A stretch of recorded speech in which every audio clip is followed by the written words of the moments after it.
Entrez, nous vous attendions. Nous savons que vous regardez cette vidéo sur notre site Web ou notre chaîne YouTube parce que vous voulez connaître les étapes exactes pour obtenir une apostille, ce type de document, aussi rapidement et facilement que possible.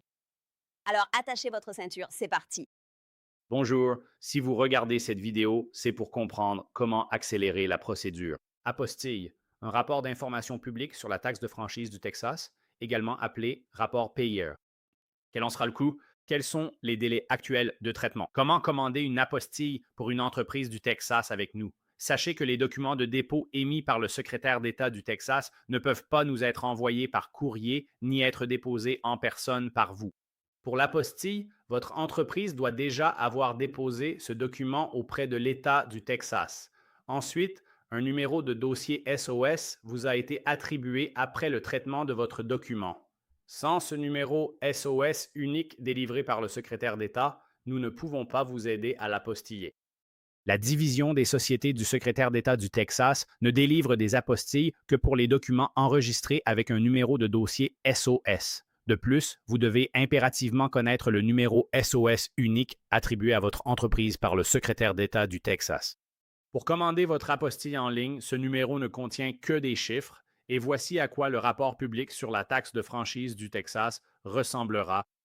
Donc, vous aviez déposé ce document, votre entreprise l'a fait par le passé, ils le remplissent et le soumettent. Et ensuite, ils attribuent un numéro de dossier ici.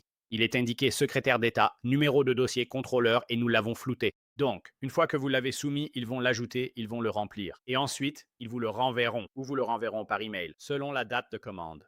Tout se faisait alors par courrier, sans les emails d'aujourd'hui, mais voici le résultat. Sur notre formulaire de commande accessible via le bouton en bas de page, fournissez votre numéro SOS, le nom de la société, votre document et une étiquette de retour prépayé FedEx ou UPS. Nous pourrons ainsi renvoyer vos documents au destinataire de votre choix partout dans le monde. Passez ensuite à l'étape 2 concernant les instructions d'expédition. L'étape 2 concerne l'expédition. Et comment vous nous envoyez vos documents et comment nous vous renvoyons les documents que nous avons apostillés ou à l'endroit de votre choix. Ainsi, les documents de société délivrés uniquement par l'unité des sociétés du secrétaire d'État du Texas ou la section des sociétés ainsi nommées n'autorisent personne à nous remettre des documents à apostiller. Cela signifie que vous ne pouvez pas nous envoyer de documents par courrier comme indiqué à l'étape 1 et vous ne pouvez pas non plus déposer de documents chez nous. Vous pouvez uniquement les télécharger sur notre formulaire de commande ci-dessous. À l'étape 3, nous aborderons cela. Vous devrez télécharger des copies de vos documents que vous souhaitez apostiller et nous fournir votre numéro de dossier SOS unique dont nous avons parlé à l'étape 1. Donc, tout ce dont vous devez vous soucier concernant l'expédition, c'est simplement de nous fournir une étiquette de retour prépayée afin que nous puissions vous renvoyer vos documents. Nous recommandons de loin la solution la plus fiable. L'entreprise qui risque le moins de perdre ou d'endommager vos documents lors de l'expédition, c'est FedEx. C'est celle que nous utilisons depuis 16 ans. Chaque document que nous renvoyons ou que nous envoyons à notre bureau de Washington, D.C. lorsque nous effectuons des apostilles fédérales et des démarches auprès des ambassades. Et ils n'ont jamais, touchons du bois, jamais perdu ou détruit l'un de nos documents. Et nous utilisons toujours FedEx en livraison express sous 2 jours. Et ils sont de loin les moins chers pour les envois nationaux aux États-Unis. Si vous utilisez FedEx One Rate, si vous suivez nos instructions ici même, donc, vous cliquez ici et cela va vous guider. Et il y a une autre longue vidéo à cet endroit. Et cela vous guidera étape par étape avec des captures d'écran et une vidéo. Vous pouvez donc simplement lire la page de capture d'écran, toutes les captures d'écran sur cette page, ou regarder la vidéo où nous parcourons tout le processus comme je le fais maintenant. Et ensuite, ici, c'est pour UPS, mais le plus fiable, c'est FedEx. Et pour vous donner une idée, nous envoyons des documents FedEx en livraison 2 jours depuis Austin, Texas, qui se trouve au centre du Texas, jusqu'à l'autre bout du pays, sur la côte atlantique, à Washington, D.C., et cela ne nous coûte que 10 $ et 95 cents. Quand nous vérifions, UPS est toujours au moins 4 fois plus cher, plus de 40 $ pour la même chose. USPS aussi, le bureau de poste coûte plus de 23 $.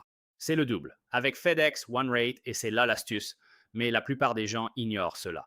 Puisqu'ils n'utilisent pas FedEx One Rate, ils demandent un devis, et c'est pour cela que vous êtes facturé. Allez ici pour voir comment vérifier FedEx One Rate. Et vous pouvez faire cela partout dans le monde. Vous pouvez donc créer une étiquette d'expédition prépayée FedEx ou UPS en ligne, n'importe où dans le monde. Ensuite, il vous suffit de l'imprimer et de nous l'envoyer avec votre document.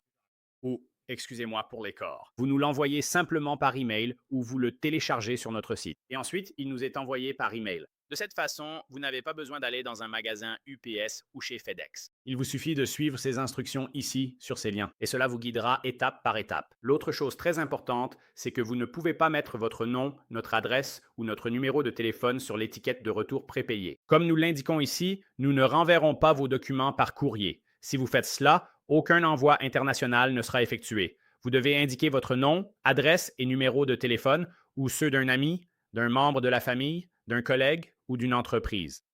Quelle que soit l'adresse indiquée, c'est le lieu d'expédition pour un retour ou un envoi vers la destination de votre choix. Que ce soit un pays, un gouvernement, une entreprise, un ami, la famille ou un collègue, peu importe la destination, c'est à vous de décider. Mais sur l'étiquette, il vous sera demandé le lieu d'expédition du colis. Nous sommes à Austin. Nous ne sommes ni l'expéditeur ni l'importateur. C'est vous. C'est vous qui créez l'étiquette d'expédition et qui la payez. Mais si vous mettez notre nom sur l'étiquette de retour prépayée, l'adresse de retour, c'est-à-dire si jamais ils la perdent, n'est-ce pas? C'est généralement le cas aux États-Unis. On met un timbre sur une enveloppe et on inscrit son adresse dans le coin supérieur gauche, parce qu'on envoie, par exemple, une carte à sa grand-mère ou à son grand-père. Si la poste le perd ou si l'adresse que vous avez indiquée n'existe pas, si c'est la mauvaise adresse, si vous avez mis la mauvaise adresse, ils vont renvoyer cette enveloppe à l'expéditeur. C'est pour ça que vous mettez cette adresse dessus. Cela n'arrive presque jamais, mais vous ne pouvez tout simplement pas utiliser notre adresse, car cela passe par la douane et les frais imprévus peuvent nous coûter des centaines de dollars par envoi si les taxes ne sont pas payées. Les gens le font tout le temps, donc vous ne pouvez pas le faire, c'est la politique légale de notre entreprise. Vous ne pouvez pas faire ça. Donc, mettez n'importe quelle adresse au Texas ou à Austin, ça n'a vraiment pas d'importance. Et les gens, vous pouvez le faire, mais il faut le faire en ligne. Vous aurez des soucis chez FedEx ou UPS parce qu'ils vous diront simplement que vous ne pouvez pas faire ça. Impossible de mettre votre adresse deux fois. Pourtant, beaucoup le font. Faites-le en ligne, car c'est impossible en magasin. Cliquez simplement sur l'un d'eux ici. Et si vous expédiez à l'international, vous aurez aussi besoin d'une facture de douane ou une facture commerciale pour tous vos envois en douane. Cliquez ici pour FedEx et juste là pour UPS. Et nous avons déjà un modèle personnalisé pré-rempli pour vous. Il suffit de remplir quelques champs comme votre nom et vos infos, puis de signer pour la douane. Évitez ainsi les tracas de FedEx ou UPS. On a engagé un consultant avec des responsables FedEx et UPS pour nous aider car leurs modèles contiennent trop d'éléments inutiles. C'est confus. On a donc tout épuré et pré-rempli le document. Ensuite, tout ce que vous avez à faire, c'est remplir vos informations, comme votre nom, votre numéro de téléphone, puis le signer. Après, vous pouvez l'imprimer ou l'enregistrer, puis nous l'envoyer par email. Et dans certains pays, ce n'est pas vraiment important. Par exemple, au Mexique, ce n'est pas vraiment important. Mais si vous voulez être prudent, vous pouvez le faire. Au Mexique, par exemple, si vous envoyez seulement des documents et pas de vrais colis, vous n'avez pas besoin de déclaration en douane. Cependant, pour être plus prudent, certaines personnes choisissent d'en faire une. Nous les glisserons à l'intérieur avec le reste. Voilà, c'est tout. C'est assez simple pour les documents d'entreprise, car vous n'avez pas à vous soucier de créer une étiquette pour nous les envoyer. L'envoi postal n'est pas possible. Tout se fait en ligne. Téléchargez tout sur notre formulaire de commande. Nous détaillerons cela lors de l'étape 3. D'accord, merci. Au revoir. Bonjour, voici l'étape 3. Je vais vous expliquer quels sont actuellement les délais de traitement à la date du 30 novembre 2025. Et cela ne concerne absolument que cette vidéo. Si vous regardez ceci en 2026 ou après, fiez-vous aux données sur cette page et non à la vidéo. J'enregistre simplement aujourd'hui l'état actuel des délais de traitement pour l'État du Texas. Donc, vous allez nous envoyer notre formulaire de commande. D'accord. Et pour parvenir à ce résultat, vous devrez envoyer un email. Vous ne pouvez pas nous envoyer ou déposer de documents d'entreprise par courrier. Vous ne pouvez passer commande que par email ou en ligne. Encore une fois, vous ne pouvez pas nous envoyer ou déposer de documents de société ou ce qui est considéré comme des documents de l'unité des sociétés du Texas. Vous ne pouvez pas faire cela. Et ici, si vous allez, cela vous montrera ceci juste ici. Vous pouvez commander uniquement en ligne, pas à notarier. Tout cela est ici. De plus, cela couvre déjà environ 95% des besoins des gens. En ce qui concerne les besoins des entreprises, c'est tout à fait justifié. Donc, si nous recevons votre commande en ligne, donc si vous commandez en ligne chez nous et que nous la recevons, du lundi au vendredi à 17h, heure centrale normale, à l'exclusion des jours fériés ou quand le secrétariat d'État est ouvert. Il ferme souvent hors jours fédéraux, juste pour que vous le sachiez, par exemple le 4 juillet.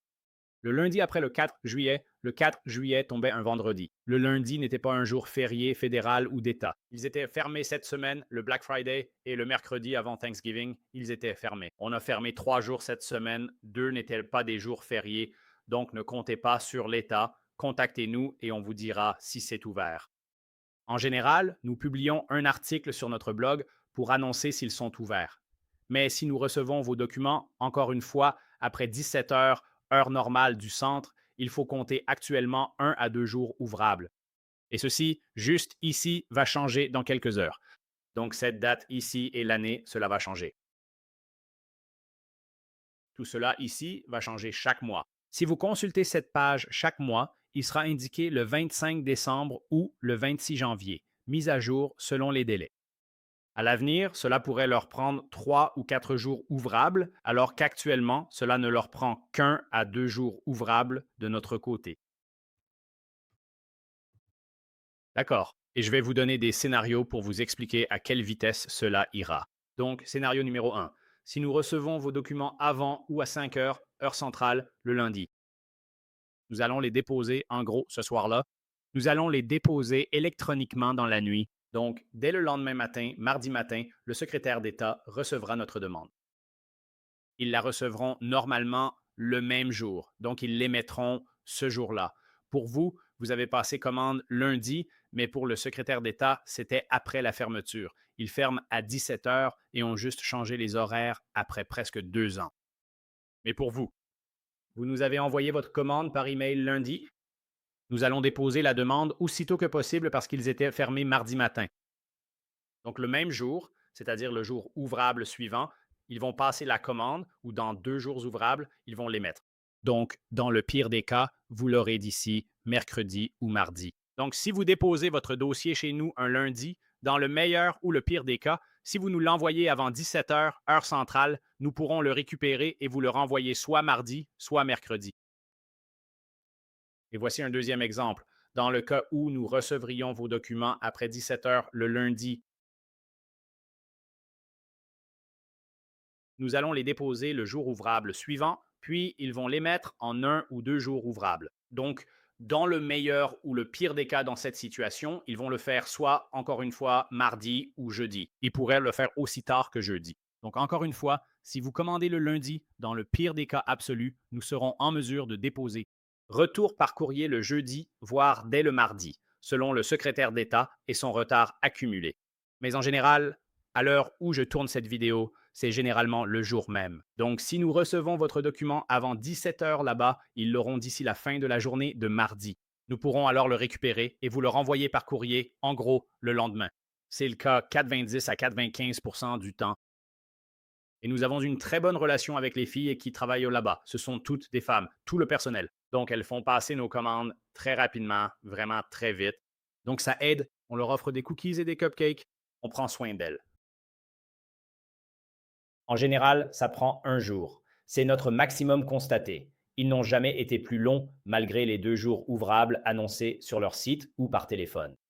Généralement, si nous recevons votre dossier, ce sera probablement un mardi ou un mercredi et vous l'aurez. Comprenez l'urgence du renvoi des documents. La tarification entreprise diffère de leur service d'authentification. Le secrétariat d'État a 2 services distincts. Il y a les sociétés du Texas et l'unité d'authentification du Texas. C'est bien moins cher.